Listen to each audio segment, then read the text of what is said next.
Baba Mwenyezi, tunakuja mbele zako tena. Mfalme wa ajabu, tunapotaka kulisikia neno lako. Mfalme wa ajabu, kanena na nafsi zetu, kanena na mioyo yetu. Mfalme wa ajabu, ili tukabarikiwe hasa wakati huu tunakumbuka kusulubiwa kwako msalabani na pia kufufuka kwako.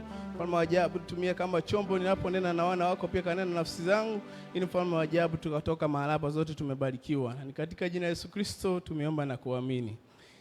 Amen. Karibuni. Kama ndivyo tulikuwa nikutangulia kusema, tutasoma Biblia katika kitabu cha Mathayo, ambao ni masomo mawili, lakini tungeweza kusoma the whole chapter wakati tunakumbuka Pasaka, kuja kusulubiwa na kuangikwa msalabani kwa Yesu Kristo.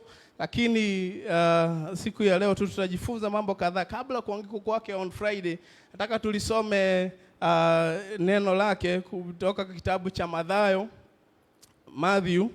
Napata Matthew chapter 26, na tutasoma verse 31 to 35. Nitasoma ya Kiingereza, iwapo ya Kiswahili itapatikana, tutaweza kuisoma. Yasema hivi verse 31, Then Jesus said to his disciples, Tonight you will all fall away because of me. This is because it is written, I will hit the shepherd and the sheep of the flock will go off in all directions. But after I'm raised up, I'll go before you to Galilee. Peter replied, If everyone else stumbles because of you, I'll never stumble. Jesus said to him, I assure you that before the rooster crows tonight, you will deny me 3 times. Peter said, Even if I must die alongside you, I won't deny you. All the disciples said the same thing. Turuke 20 verse 69, verse 70, from verse 69 up to 75, ambao inasema, Meanwhile, Peter was sitting outside the courtyard. A servant woman came and said to him, You are also with Jesus the Galilean. But he denied in front of all of them, saying, I don't know what you are talking about. When he went over to the gate, another woman saw him and said to those who were there, This man was with Jesus, the man from Nazareth. With a solemn prayer, he denied it again, saying, I don't know the man. A short time later, those standing there came and said to Peter, You must be one of them. The way you talk gives you away. Then he cast and saw, I don't know the man. At that moment, the rooster crowed. Peter remembered these words, Before the rooster crows, you will deny me 3 times. And Peter went out and cried uncontrollably. Now, mada ya ujumbe wangu ama the theme ambao nataka tukue nayo siku ya leo ninasema ya kwamba our failures are not fatal. All fatal inategemea. Our failures are not fatal. F-A-T-A-L. Ama kwa Kiswahili tunaweza jaribu kutafsiri tuseme ushinde wetu si mbaya kiasi cha kifo, ama kushindwa kwetu si kubaya kiasi cha kifo. Why I want to talk about failures, pale ambapo tumesoma vizuri kuhusu huyu jamaa ambaye alikuwa anaitwa Peter. Kabla haya yafanyike ama kabla tufike pahali ambapo hili neno limeandikwa, hapo mbeleni Yesu Kristo alikuwa ameita wanafunzi wake na wakaandaa vyakula during on Thursday night. Sasa hapo ndipo wameandaa chakula which we call the Passover ambao walikuwa wanaandaa. But later on Jesus Christ ana introduce the Last Supper. Amewafunza mambo kadhaa na amewaambia ya kwamba pale aliwapatia mkate na divai akamwambia kwamba fanyeni hivi kwa ukumbusho wangu. Yesu Kristo amefanya jambo ambalo ni la ukuu zaidi hata katika Ukristo. Na baada ya hapo sasa wanafunga safari. Baada ya kumaliza mambo yote wakafunga safari, wanaendelea Gethsemane ambapo Yesu Kristo alikuwa ameenda kuomba. Yesu Kristo alikuwa ametabiriwa ya kwamba atakuja na atakuja baadaye kusulubiwa kwa ajili yangu na ya mimi na wewe, sisi kama Wakristo, ili tuokolewe katika dhambi. Na wakati sasa wanatembea, Yesu Kristo akitembea nao anawaambia habari ambazo zilikuwa labda ni za kuwahuzunisha wao, kwa sababu anawaambia kwamba usiku wa leo mtafanyika kutawanyika kwa sababu yangu. Anawaambia ya kwamba all of you will be made to stumble because of me this night, for it is written, I will strike the shepherd and the sheep of the flock will be scattered. Hii the verse ambayo Yesu Kristo alikuwa na quote unaipata ni katika kitabu cha Zekaria verse 13, chapter 13 verse 7. Yesu Kristo alikuwa umetabiriwa na huu nabii, ambaye ya kwamba atakuja na kutafikia wakati ambao atapigwa. Yeye mwenyewe as a shepherd, nao anasema ya kwamba siku ambayo itafika yeye mwenyewe atapigwa na wale kondoo ambao watakuwa wanamfuata atakuwa wametawanywa. So Yesu Kristo anaambia hawa watu ni jambo ambalo litafanyika kwa Wakristo wote katika ulimwengu, katika dunia yote. Watu ambao ni wafuasi wa Kristo usiku wa leo watafanyika kutawanyika, wao wenyewe watasambaratika kila mahali. Na hata hivyo Yesu Kristo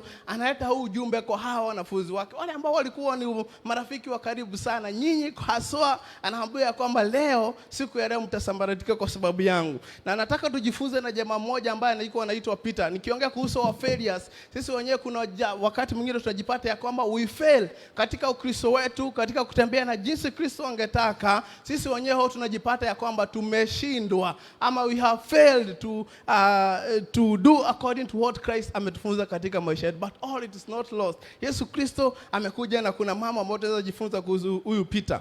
Peter yeye mwenyewe alikuwa na kiburi sana, naweza sema alikuwa na kiburi, alikuwa na ujasiri.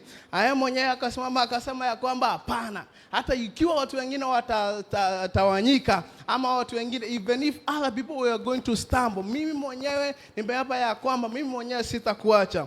Lakini Yesu Kristo baadaye pale verse 32 anaendelea kuambia kwamba but after I have been raised I'll go before you to guide. So nyinyi mtatawanyika, mtanikana, hata wengine watakuja kunikana, lakini at the end of the day mimi bado after haya mambo yote yametendeka nitakuwa nanyi katika mji wa Galili. So Yesu Kristo alikuwa anajua mambo yatatendeka, lakini Peter anajigonga kifua na anasema ya kwamba mimi Kristo, kuongea ukweli, mimi wengine wakitawanyika, mimi mwenyewe siwezi kuacha.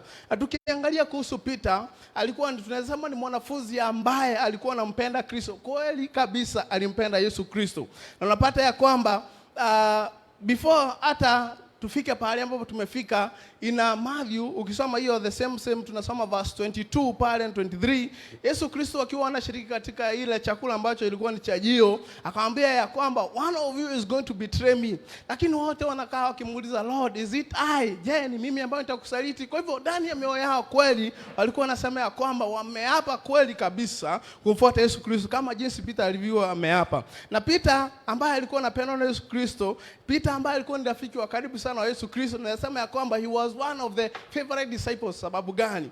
Peter kupitia kwake ndipo sisi kama Wakristo hata tulipata ufunuo. Wakati Yesu Kristo wengine anawauliza ya kwamba watu huko nje wanasema mimi ni nani, na Peter anamwambia ya kwamba wewe ni Kristo ambaye ni mwana wa Mungu aishiye hai. So na kupitia hayo Peter akaambiwa ya kwamba kanisa litajengwa juu yako, na hata Peter akaambiwa ya kwamba nimekupatia ufunguo wa kufungua mbinguni. So Peter alikuwa ni mtu ambaye alikuwa privileged katika Ukristo. Tutaona ni Peter kweli haswa alikuwa anampenda Yesu Kristo, lakini tutaona hivyo hivyo. So katika hii safari, wakati haya maneno yanaendelea, Peter baadaye hii mambo haijamuingia yeye mwenyewe, kusaliti Yesu Kristo haijaingia. Lakini baada ya kusema mambo haya yote, tunaona tu na wengine wote pia walikuwa wameapa ya kwamba hata muasi Yesu Kristo. Napata baadaye Judas, ukiendelea kusoma in verse 56 ukiendelea 49, Judas anakuja anamkubatia Yesu Kristo na anasulubiwa. In verse 56 ambapo Yesu Kristo pia alikuwa amemwambia kwamba watatawanyika, Biblia inasema kwamba askari walikuja wakamkamata Yesu Kristo and all of them wakakimbia. Hata Peter ambaye alikuwa anajigonga kwa kifua, kumbe hapa hata yeye alitoweka, alikimbia. Lakini wakati Yesu Kristo anabebwa akipelekwa kwenda kujaribiwa, kwa sababu haswa hata siku jaribiwa ilikuwa ni kama ni mtego, wanaekewa kuulizwa maswali ili waone kana kwamba kuna jambo ambao wangeweza kumsulubisha Yesu Kristo kwa makosa ambayo alikuwa ametenda. So Peter anafuata kwa umbali, na mbali ambapo tumesoma in another verses, Peter sasa yuko kule nje. Akiwa pale nje, msichana mmoja anakuja anamwambia, huyu jamaa alikuwa mmoja ambaye alikuwa na Yesu Kristo. Peter anasema mimi sijui vile ambavyo unasema. Hapa hajamkana Kristo, amesema mimi ambao una maneno unaongea kuhusu mimi mwenyewe siyajui. Akatoka mahali hapo akaenda katika gate. Wakiwa pale mwanamke mwingine anasema huyu jamaa alikuwa na ule jamaa kutoka Nazareth, alikuwa na jamaa ule kutoka Galili. Peter akasema mimi simjui huyo mwanadamu, huyo mwanaume anaongea kuhusu, huyo mtu ambaye anaongea kuhusu mimi simjui. Sasa pale mbeleni alikuwa amekataa maneno, sasa amefika pahali hata ameanza kumkana huyu Yesu Kristo. Na akiendelea tu watu wengine wakasema, wewe hata jinsi ambavyo unaongea, hata ulimi wako unakusaliti, wewe mwenyewe ulikuwa kweli na mmoja wa wale. Na Peter akaapa ya kwamba mimi kweli kabisa siujui kuhusu huyu Yesu Kristo ambaye mnaongea kuhusu, mimi simjui. So hivyo tu jogoo akawika, na Peter akakumbuka yale maneno ambayo alikuwa Yesu Kristo amemwambia, kabla jogoo hajawika wewe mwenyewe utakuwa umenikana mara 3. Peter yeye mwenyewe alisononeka. Like most of us tunasikia vibaya, labda katika njia zetu za Ukristo there is one way or another to fail Yesu Kristo katika kufanya mambo yetu ambayo tunafaa katika Ukristo. We have failed in one way or another. So Peter akakimbia, Biblia inasema ya kwamba that he went out and wept bitterly. Peter labda katika maisha yake labda angeona umefikia mwisho wangu, mimi Yesu Kristo nimemkana. Tukiangalia na venye nilikuwa nimekuambia kuhusu Peter ambaye nilikuwa ni mwanafunzi ambaye kanisa lilikuwa limejengwa juu yake, tungesema ya kwamba huyu ni mtu ambaye kweli alikosea kabisa. But by the way, Peter si ati ya kwamba hakuwa anampenda Yesu Kristo, but circumstances, kwa sababu Yesu Kristo alikuwa ametabiri ya kwamba haya yatafanyika, napata ya kwamba imekuja kutimia na Peter amemkana na Yesu Kristo. Mimi na wewe labda we have failed in one way or another to follow Jesus Christ.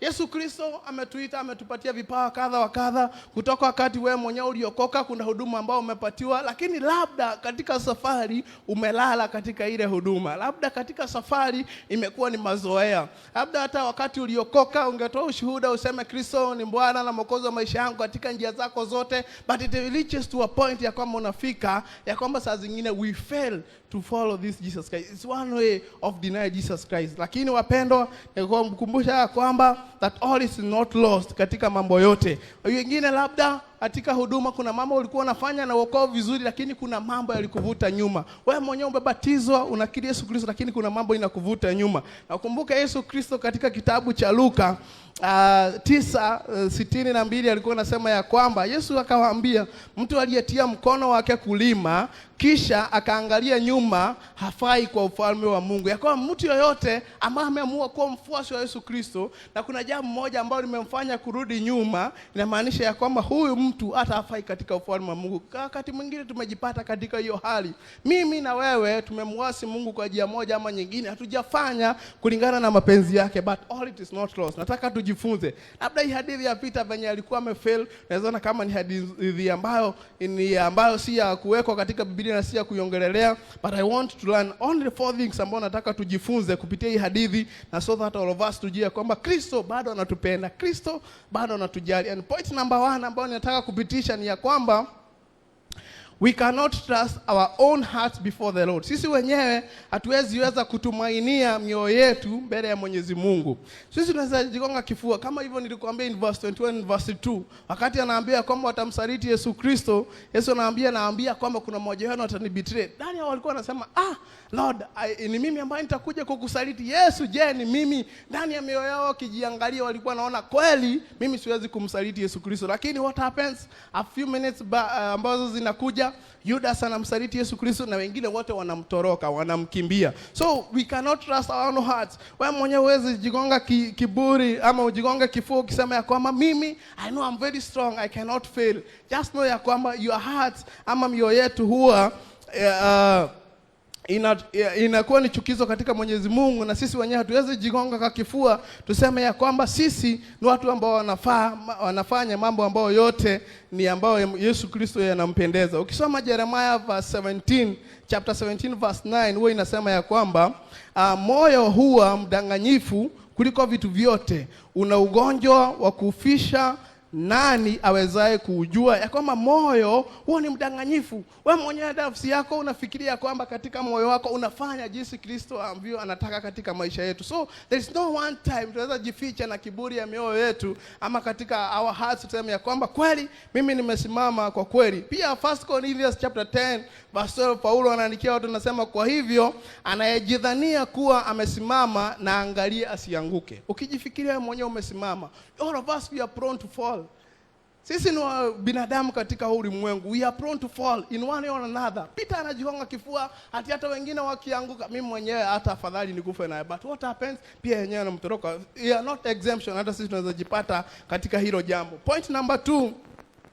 So hapo nimesema ya kwamba that we cannot trust our own hearts before the Lord. Number 2, ni kusema ya kwamba even our failures are under the Lord's sovereign rule. Hata katika kupungukiwa kwetu, hata katika kukosea ama kushindwa kufikia malengo ya Yesu Kristo, bado nafsi zetu bado anazijua. They are still under Lord's sovereign rule. Even our failures are under the Lord's sovereign rule. Yesu Kristo, hakuna kitu ambacho kinafanyika katika maisha yetu ambacho yeye mwenyewe hakifahamu. Sisemi ya kwamba sisi tutaenda dhambi ndio tujue Kristo bado alikuwa anajua, kwa sababu wengine wanaweza fanya vile, lakini what I want to say ni ya kwamba chochote ambacho kinafanyika, Christ knows. Yeye mwenyewe anajua. Peter anaambiwa before the cock crows, utakuwa umeni-deny 3 times. Not any other night, not any other time, but before the cock crows. That is exactly what happened. So Kristo pia anajua mama, sisi labda tutakuwa tumeanguka katika njia moja, but sisemi ya kwamba tuendelee kutenda dhambi ama kuendelea kutupotoka katika wema wake. Point number 3 ambayo nataka kupitisha, tuseme ya kwamba our failures do not hinder our Lord's purpose.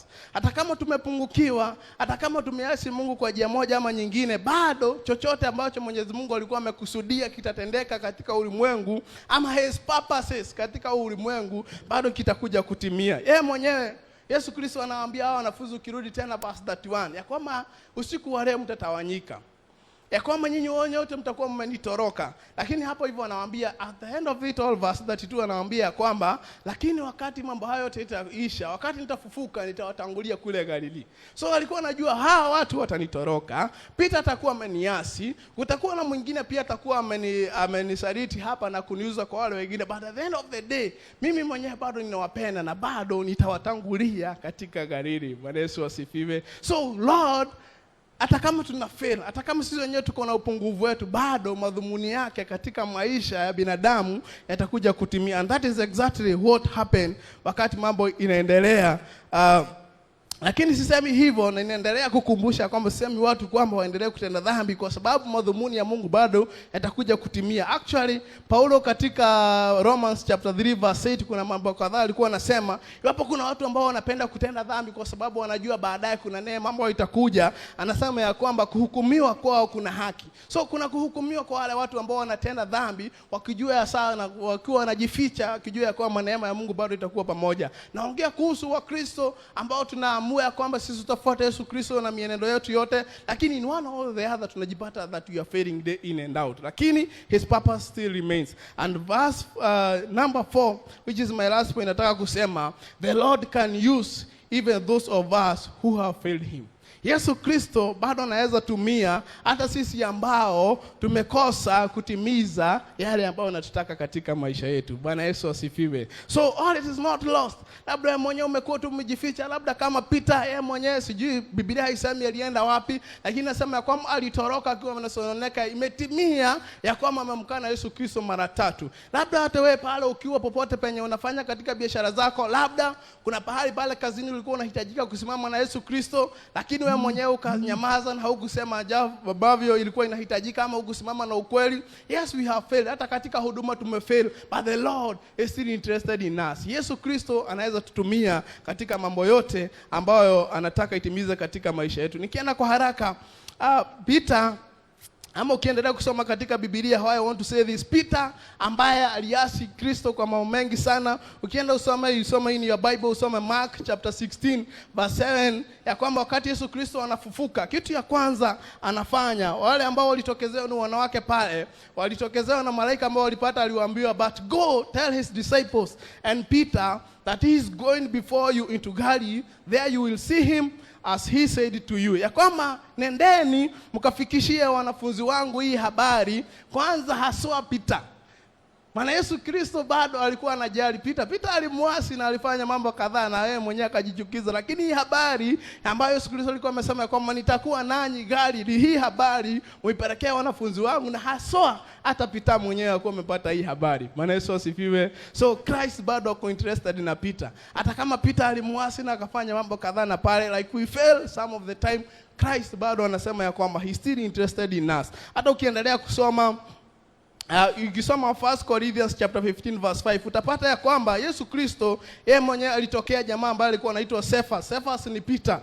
So Yesu Kristo hata kabla hajapatana na hao wanafunzi 12, kumbuka Judas alikuja repressed na mtu ambaye alikuwa anaitwa Matthias. Kabla hajapatana na wao kwa pamoja kule Galili, alipatana kwanza na Peter. Bwana Yesu asifiwe. Peter ndiye alitokezewa wa kwanza. Na hata bado wamepatana kule Galili. Remember in the Pentecost, wakati Roho Mtakatifu anakuja anajaa juu yao, Peter ndiye alikuwa wa kwanza kufanya the first sermon ya Ukristo. Ukisoma in the book of Acts chapter 2 pale, Peter ndiye alikuwa wa kwanza kuhubiri neno la huyu Yesu Kristo, kuhubiri wokovu wa Yesu Kristo. And so many people waliokoka, 3,000 of them walikuja na wakabiri Yesu Kristo. So despite how far umeenda katika kupotea katika yoma Mungu, this time wakati tunakumbuka Pasaka, wakati tunakumbuka kufa na kufufuliwa kwa Yesu Kristo, Yesu Kristo anasema haijalishi yale ambayo umefanya, haijalishi umepungukiwa kiasi gani katika uwema, haijalishi katika Ukristo how many times you have failed, but Lord is still interested na anataka kutumia wewe katika mambo yote na katika kueneza neno lake. Bwana Yesu asifiwe. Peter is one of the best. Yaani ya kwamba hata amepewa nafasi ya kuandika vitabu ambazo ameandika katika Biblia. When you read the book of 1 Peter, 2 Peter, Peter ambaye alikuwa anaonekana kwamba mambo yake yamefika mwisho. So this time loud Kristo bado anakuja kuhudumia. So brethren, wakati huu wa Pasaka tunakumbuka Yesu Kristo kusulubiwa kwake, tukijifunza kupitia Peter. We might have failed, lakini habari ya nzuri na ambayo ni ya kufurahisha ni ya kwamba Kristo bado anatujali. Kristo bado anataka kutumia. Kristo bado anataka tumrejee na tukamsifu kwa sababu yeye ni mwema na mwaminifu. Bwana Yesu asifiwe. So brethren, be encouraged. Tunapoendelea kukumbuka, ni sawa tumeasi Mungu kwa njia moja ama nyingine, tumefanya mambo ambayo hayajampendeza, but still he want us to draw back to him. Bado hajamalizana na sisi. Bado anataka tumfurahie, na zaidi ya yote tuendelee kueneza neno lake. Bado anataka tusimame. Labda mambo yametuvuta nyuma, tunajipata we are living a double standard life. Wewe ni sawa kukiri kwako ukisema umeokoka, lakini maisha yako haiambatani kulingana na vile ambavyo unanena. Yesu Kristo bado anasema ya kwamba anatujali na anataka kutumia katika maisha yetu. So Mungu anatuita siku ya leo. Mungu ananiita wewe, mimi, na anakuita wewe, ya kwamba tukamrejea, ya kwamba tukamrudia kwa kusifu na kukutubu, kwa sababu yeye mwenyewe bado hajamalizana na sisi. That's why nilianza na kusema ya kwamba our failures are not fatal. Ya kwamba tumeasi Mungu, ni sawa tumefanya mambo kadhaa ambayo hampendezi, we have fallen short of the glory of the Lord, but at the same time yeye bado anasema anatujali, bado anatuhitaji katika wema wake. So tunapoendelea kumwabudu, tunapoendelea kumuinua, just know that he still loves you na bado anakuhitaji katika wema wako. So as you sing this worship song, nataka sisi wote tutachukua dakika, sisi wote tutachukua nafasi tukamrejea Mwenyezi Mungu. Hata ukiwa pale nyumbani, popote ambapo uko, ya kwamba tukamrejea Mwenyezi Mungu, ili sisi wenyewe tunajua tumemwasi kwa njia moja ama nyingine, but because he says ya kwamba his purpose bado anataka kuiestablish katika maisha yetu. Anasema ya kwamba ataturejesha. Tumemwasi ni sawa, lakini yeye bado ako tayari kuturejesha katika wema wake. Bado ako tayari kututumia katika huruma yake. Bado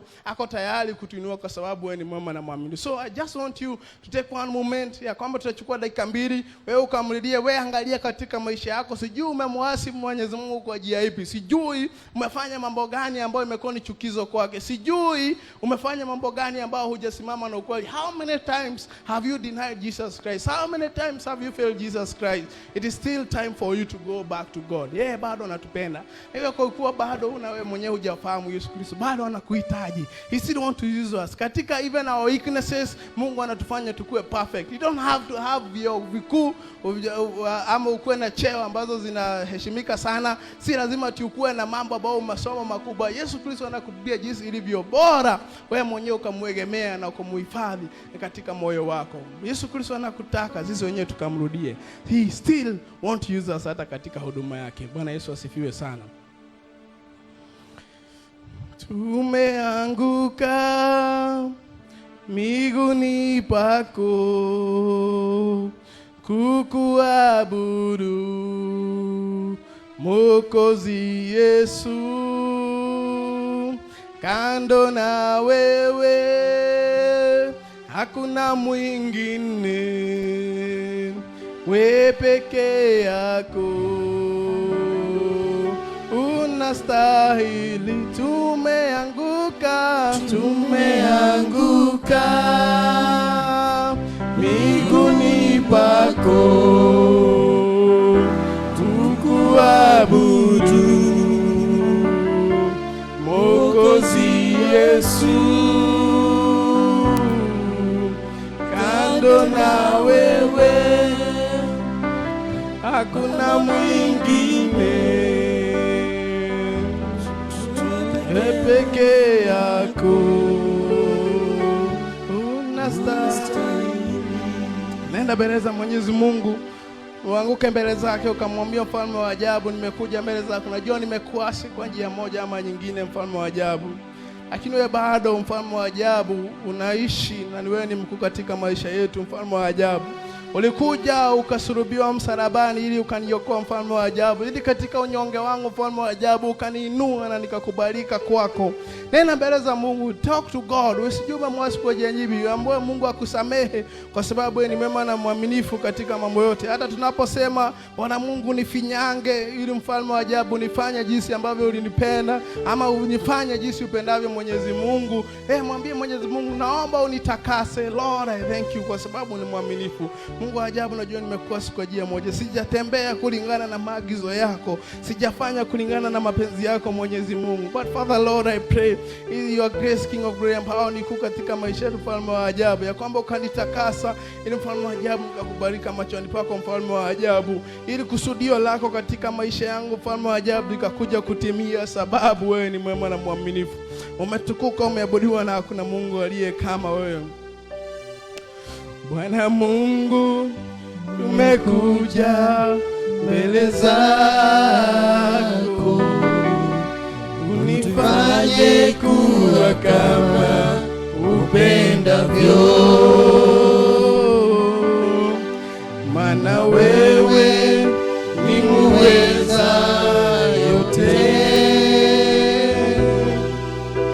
Unifanye kuwa kama upendavyo.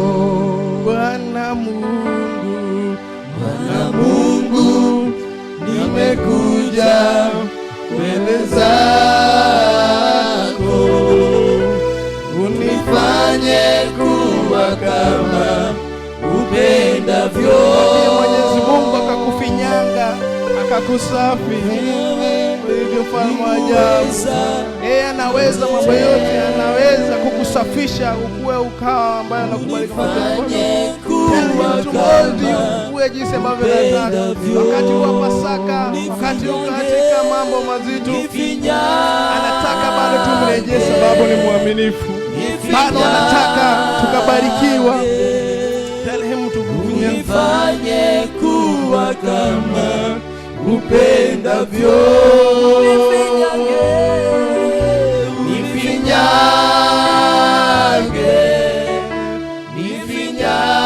Nifinyange, unifanye kuwa kama upendavyo.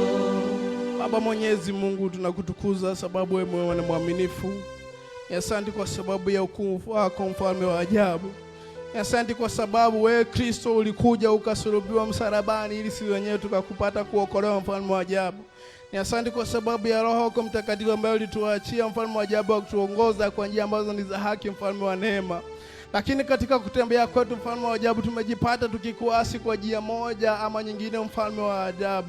We have, Lord King of glory, failed you in one or the other. Hatujafanya kulingana na mapenzi yako, mfalme wa ajabu. Labda hata hatujaenda kulingana na mwito wako kwetu, mfalme wa ajabu. Mfalme wa neema, tunakuja mbele zako tukiomba hii damu ambayo ilimwagika msalabani ukatusafi nao, mfalme wa ajabu. Lord, we pray that you may cleanse us, my Redeemer Father. We don't want, King of glory, to live in katika regrets katika maisha yetu. Tumetambua dhambi zetu, mfalme wa ajabu. Tumeangalia na tumeona hali ambapo tumekuasi, mfalme wa ajabu. Ndiposa tuombe ufalme wa neema, ya kwamba ukaturehemu mfalme wa ajabu, ya kwamba ukatutakasa tuwe jinsi ambavyo unapenda mfalme wa ajabu. Just like Peter ambao umempatia another chance ya kukutukuza na hata kueneza neno lako mfalme wa ajabu, tunaomba ya kwamba ukatembea pamoja nasi, ukatuinue tena mfalme wa ajabu, ukatufufue mioyo yetu tena mfalme wa ajabu, ili mfalme wa ajabu tukakutumikia jinsi ambavyo unapenda katika maisha yetu. Tumeomba hivyo tukiamini, na katika jina la Mungu Baba aliye mwamba na mkombozi wa maisha yetu.